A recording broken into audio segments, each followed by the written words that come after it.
Assalamualaikum warahmatullahi wabarakatuh. Bapak, Ibu, beserta seluruh masyarakat yang berada di RW 3 Kelurahan Puter Bangsan, saya Kiki Wolansari dari Prodi Ekonomi Pembangunan akan melakukan sosialisasi mengenai strategi usaha bisnis di masa pandemi.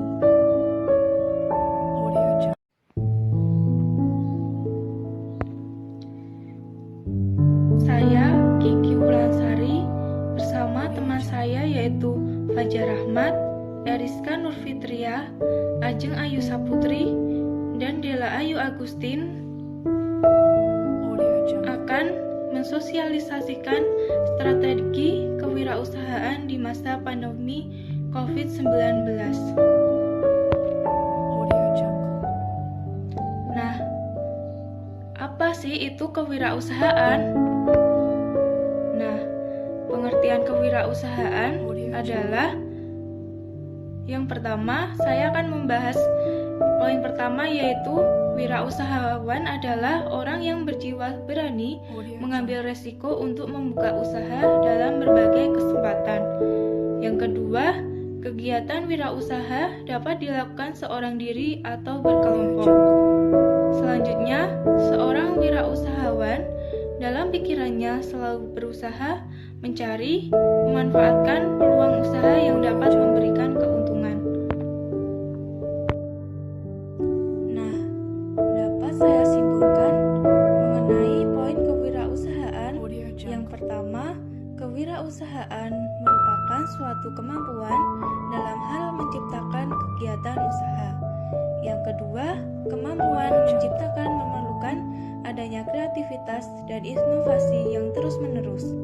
Yang ketiga, kreativitas dan inovasi tersebut pada akhirnya mampu memberikan kontribusi bagi masyarakat banyak. Yang keempat, seorang wirausahawan harus memiliki kemampuan yang kreatif dan inovatif dalam menemukan dan menciptakan berbagai ide.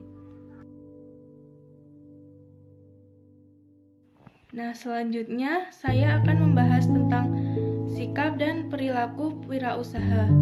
Yang pertama, jujur dalam bertindak, bersikap santun dan berani. Yang kedua, rajin, tepat waktu dan tidak malas. Yang ketiga, murah senyum, ramah tamah dan pandai bergaul. Yang keempat, yakin dengan produk usahanya. Yang kelima, fleksibel dan suka menolong. Yang keenam, tanggung jawab dan rasa memiliki perusahaan. Yang ketujuh, memiliki komunikasi yang baik terhadap pelanggan, konsumen maupun dengan karyawan. Nah, selanjutnya saya akan menjelaskan mengenai poin-poin bentuk kegiatan wirausaha. Yang pertama, dikelola sendiri. Yang dimaksud dikelola sendiri adalah seorang pengusaha mengelola usahanya secara individu tanpa bantuan karyawan maupun orang lain. Dari mulai produksi hingga pemasaran dilakukan dengan sendiri tanpa bantuan orang lain. Yang kedua, usaha yang dikelola orang lain. Nah, usaha yang dikelola orang lain maksudnya adalah seorang pengusaha memiliki usaha tetapi dalam pengelolaannya dipercayakan kepada seseorang atau beberapa orang untuk mengelola usaha tersebut agar berjalan dengan lancar. Yang ketiga, usaha patungan. Nah, usaha patungan sendiri adalah usaha yang didirikan oleh beberapa orang dan dijalankan oleh beberapa orang yang mendirikan usaha tersebut. Dan keuntungan dalam usaha tersebut dibagi rata sesuai jumlah orang pendiri usaha tersebut. Nah, selanjutnya, bagaimana caranya menjadi wirausaha di zaman sekarang ini, khususnya di masa pandemi COVID-19? Nah, yang pertama, melihat geliat pasar. Nah, melihat geliat pasar itu maksudnya melihat peluang pasar yang ada di zaman sekarang. Yang kedua, membuat perencanaan matang. Di dalam usaha sendiri harus dilakukan perencanaan secara matang agar usaha dapat berjalan dengan lancar. Yang ketiga, memperluas jaringan. Nah, memperluas jaringan yang jaringan kerjasama antara berbagai pihak sehingga proses produksi usaha dapat meningkat secara terus-menerus. Yang keempat, kreatif. Seorang wirausaha harus memiliki jiwa kreatif dan berinovasi terus-menerus untuk menarik konsumen agar terus tertarik untuk membeli produk tersebut. Yang kelima, konsisten.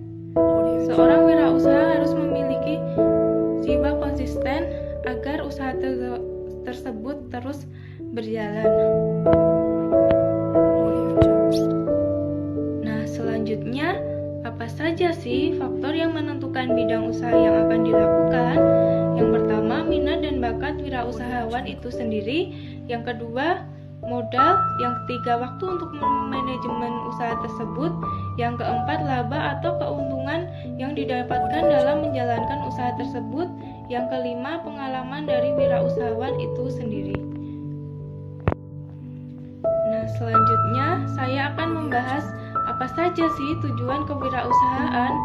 Yang pertama, meningkatkan jumlah para wirausaha yang berkualitas.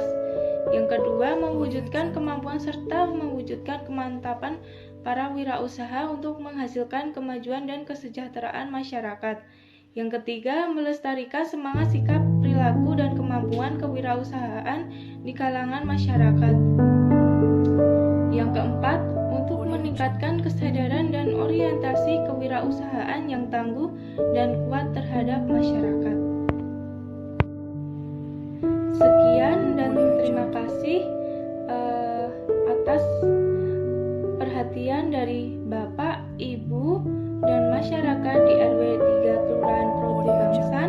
Semoga ilmu yang saya bagikan dapat bermanfaat bagi Bapak dan Ibu serta masyarakat di RW 3 Kelurahan Protobangsan. Sekian dan terima kasih. Mohon maaf apabila ada salah kata. Wassalamualaikum warahmatullahi wabarakatuh.